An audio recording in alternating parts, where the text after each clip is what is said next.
வணக்கம். இன்னைக்கு திவாலி பலகாரம் சீரீஸில் பாதுஷா செய்கிறத பார்க்கலாம். நம்ம சேனலில் திவாலி ஸ்பெஷல் ரெசிபீஸ்க்கு தனியாக பிளேலிஸ்ட் க்ரியேட் பண்ணியிருக்கோம். செக் பண்ணி பாருங்கள். 1.5 கப் மைதாக்கு 1 சிட்டிகை உப்பு, 1/4 டீஸ்பூன் பேக்கிங் சோடா சேர்த்து கலந்து விட்டு 2 டீஸ்பூன் நெய், அப்புறம் கொஞ்சம் கொஞ்சமாக தண்ணி சேர்த்து சாஃப்டாக பிசைஞ்சுக்கோங்க. சப்பாத்திக்கு பிசைகிற மாதிரி டைட்டாக பிசையக்கூடாது. மாவை 20லேருந்து 30 நிமிஷம் ஊற வைங்க. இப்போ மாவை லைட்டாக பிசைஞ்சு இந்த மாதிரி ஷேப்பில் உருட்டி வச்சுக்கோங்க. ரொம்ப ப்ரெஸ் பண்ணி தட்டக்கூடாது. ஜென்டலாக இப்படி ரெடி பண்ணி வச்சுக்கலாம். எண்ணெயை சூடு பண்ணி ரெடி பண்ணி வச்சுருக்க பாதுஷாவை ஒன்றா சேர்த்து ஃப்ரை பண்ணிக்கலாம்.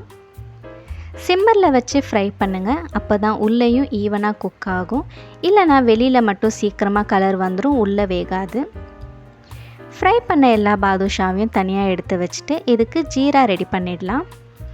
1/2 கப் சர்க்கரைக்கு 1/4 கப் தண்ணி சேர்த்து லைட்டாக ஸ்டிக்கி ஆனதுக்கப்புறம் 1/4 டீஸ்பூன் ஏலக்காய் பவுடரை சேர்த்து ஸ்டவ்வை ஆஃப் பண்ணிக்கோங்க.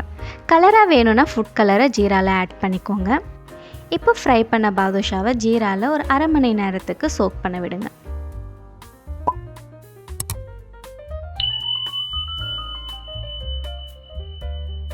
½ அன் ஹவருக்கு அப்புறம் பாருங்கள், ஜீரா நல்லா சோக் ஆகி பாதுஷா ரொம்ப டேஸ்டியாக வந்திருக்கு. ரொம்ப ஈஸியாக செஞ்சிடலாம். உங்கள் திவாலி பலகாரம் லிஸ்ட்டில் இந்த இயர் பாதுஷாவையும் ஆட் பண்ணிக்கோங்க. இந்த ரெசிபி பிடிச்சிருந்தா லைக் பண்ண மறந்துடாதீங்க. இதே மாதிரி நிறைய வீடியோஸ்க்கு ஹோம் டேஸ்ட் சேனலை சப்ஸ்கிரைப் பண்ணுங்கள்.